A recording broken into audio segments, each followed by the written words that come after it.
알아보겠습니다.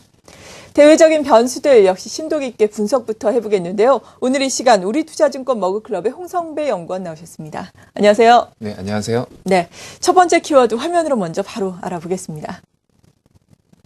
첫 번째는 재정 절벽입니다. 역시나 재정 절벽 이슈가 시장에는 가장 큰 관심사인데요. 앞으로 또 72시간이 가장 중요한 시간이 될 것이다라는 이야기가 미국에서 나오고 있습니다. 재정 절벽 이슈 지금 어떻게 전개가 되고 있습니까? 네.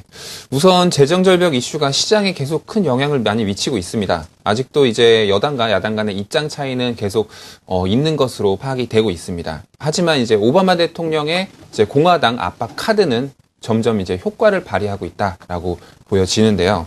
일단 오바마 대통령이 이렇게 이야기를 했습니다. 공화당 지도부가 협상 틀을 수용할 수 있도록 할 수 있다면 사실상 부자 증세에 대한 효과는 그리 크게 차이가 나는 것이 아니다. 이제 다시 말해서 우리가 이 문제를 약 일주일 내에 해결할 수 있다는 뜻이며 이는 그렇게 어렵지 않을 것이다 라고 이야기를 하고 있습니다.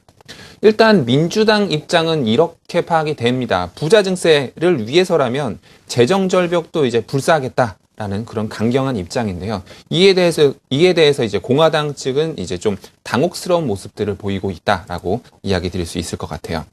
재정 적자 감축 안에 대해서도 일단 공화당 내에서도 서로 이견이 생기고 있는 것으로 보고 있고요.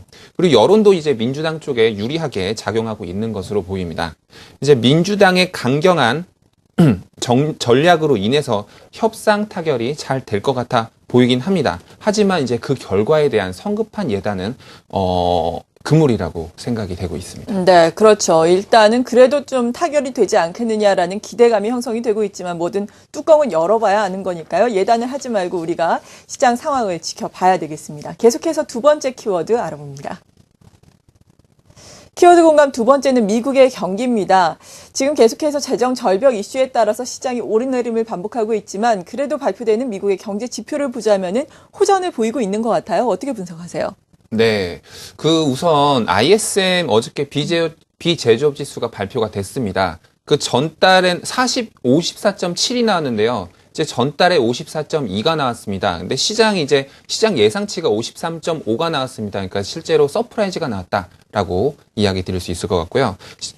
조금 더 자세히 살펴보면 여기서 신규 주문 지수가 전달이 54.8이었습니다. 근데 이게 58.1로 나왔습니다. 많이 올랐죠. 기업 활동 지수도 61.2가 나왔는데요. 뭐 요런 것들을 봤을 때 비단 ISM 비제조업 지수뿐만이 아니고 각종 경제 지표들이 미국 쪽은 잘 나오고 있습니다. 이게 일단 부동산 가격 상승하고 일단 거래량 지표도 조금 힘을 실어주고 있는 것 같아 보이고요. 자동차 판매량도 늘고 있습니다. 이제 요것들을 살펴보았을 때 그동안 미국을 계속 괴롭혔던 그 서브프라임 사태로 인해서 일단 미국 부동산 시장이 꺼지면서 자산 디레버리징이 많이 나타났었는데 이제 어느덧 이제 부동산 가격이 상승하면서 나오는 소비 증가세가 관찰되고 있는 듯 보입니다. 이런 거를 봤을 때 자산 효과가 발생하고 있다라고 해도 과언은 아닐 듯 싶습니다. 그리고 또 기업 이익도 좀 살펴보면 물론 기업 이익이 지금 크게 큰 폭으로 늘고 있다라고 이야기 드리긴 좀 어렵지만 GDP 대비 기업 이익 비율도 상승하고 있고요. 그리고 제조업 공장 가동률도 상승하고 있는 그런 상황입니다. 하지만 이제 고용 시장 쪽이 아직 회복이 좀 더딘 상황이어서 이런 것들을 고려해 봤을 때 아직까지는 경기 회복세가 나타나고 있다라고 이야기 드리긴 좀 어려운 게 아닌가라고 이야기들을 하는 분들이 많이 계신 것 같은데요. 하지만 이런 것들 경제 개선세가 좀 지속이 된다라고 한다면 고용 시장도 후행적으로 아마 따라오지 않을까 이런 생각이 들고 있습니다. 네, 중요한 펀더멘털 경기 문제에 대해서 자세하게 짚어봤습니다. 세 번째 키워드는 어떤 걸 준비했는지 역시 화면으로 먼저 확인해 보겠습니다. 세 번째는 연말의 종목 전략입니다. 사실 재정 절벽에 대해서 앞서서 얘기를 했듯이 합의안이 나오기 전까지는 계속해서 좀 박스권 장세가 이어지지 않겠느냐라는 전망이 우세한데요. 연말까지 어떻게 종목 전략을 세워야 좋겠다고 생각을 하십니까? 네. 우선 일단 이야기를 드리면요. 예. 시장이 지금 반등은 하고 있습니다. 반등하고 있지만 명확하게 투자 판단하기는 굉장히 좀 어려운 상황이 아닌가 그렇게 생각이 됩니다. 일단 코스피는 IT와 그리고 소외받고 있었던 어떤 그런 자동차, 소재 및 산업재 등이 뭐 어떤 동반 상승하는 그런 흐름들이 좀 관찰이 되고 있죠. 하지만 이제 코스닥은 이제 대거 조정이 나오면서 낙폭을 확대하고 있는 모습을 보여주었습니다.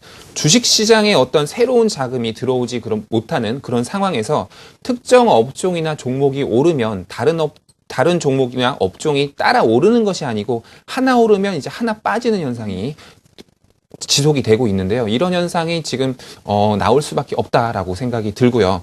당분간은 좀 지속이 될 것 같다라는 생각까지 같이 듭니다. 기존 주도주였던 어떤 그런 뭐 화장품, 게임, 뭐 카지노 등 같은 업종이 조정은 많이 나왔지만 아직까지 저가 매수하기는 좀 부담스러운 그런 상황이 아닌가라고 생각이 들고요. 그래서 일단 뭘 관심 갖고 지켜봐야 된다라고 물으신다면 네. 이제 뭐 어떤 턴어라운드가 기대되는 소재 산업재 쪽 그리고요 또 이익 전망치가 상향되는 어떤 그런 예. 지주사나 어떤 그런 쇼핑 뭐 종목으로 보면 뭐 CJ나 아니면 뭐 현대백화점, 롯데쇼핑 같은 것들이 되겠죠.